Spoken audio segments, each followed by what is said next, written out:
इस गाने को केवल आर्मी लवर ही सुने।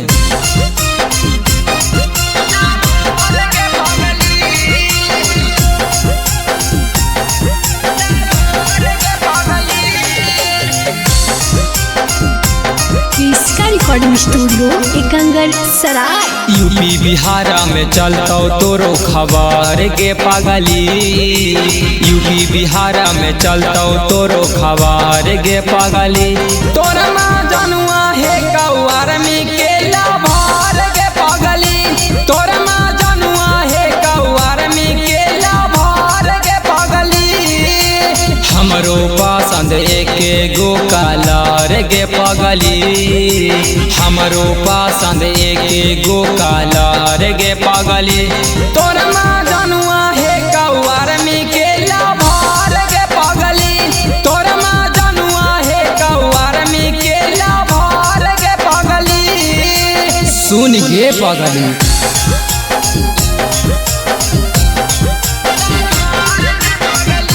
इसका रिकॉर्डिंग स्टूडियो एकंगर सराय।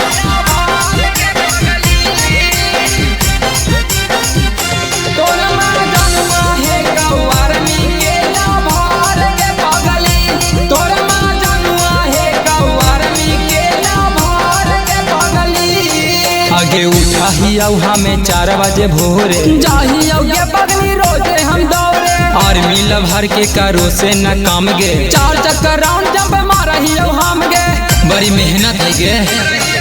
आगे उठाहिया हमें 4 बजे भोरे जाहिया गे पगली रोजे हम दौड़े। आर्मी लवर के करो से न काम गे 4 चक्कर राउंड जंप मारहियो हम गे। कुछ दिन करी ले सवार गे पागली। कुछ दिन करी ले सवार गे पागली। तोर माँ जनुआ है कौआर में के लाभार गे पागली। तोर माँ जनुआ है कौआर में के लाभार गे पागली।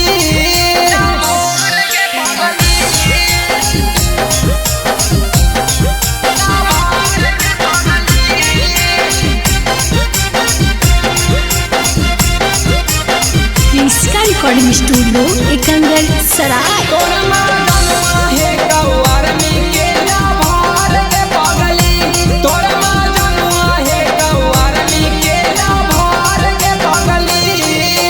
वर्दी चहरते हरदी लगते हमार गे तोरा से करैया बहुते हम प्यार गे। गिरे न देबो तिरंगा के सहन गे देश वाला दे दे भैया पाना जान गे। कोई आँख उठा के ना देखते गे। वर्दी चहरते हरदी लगते हमार गे तोरा से करैया बहुते हम प्यार गे। गिरे न देबो तिरंगा के सहन गे देश वाला दे दे भैया पाना जान गे। राउसन गौतम बिटू के ड्यूटी बॉर्डर गे पागली। साथी से सोनू आशिक आनंद के बॉर्डर गे पागली।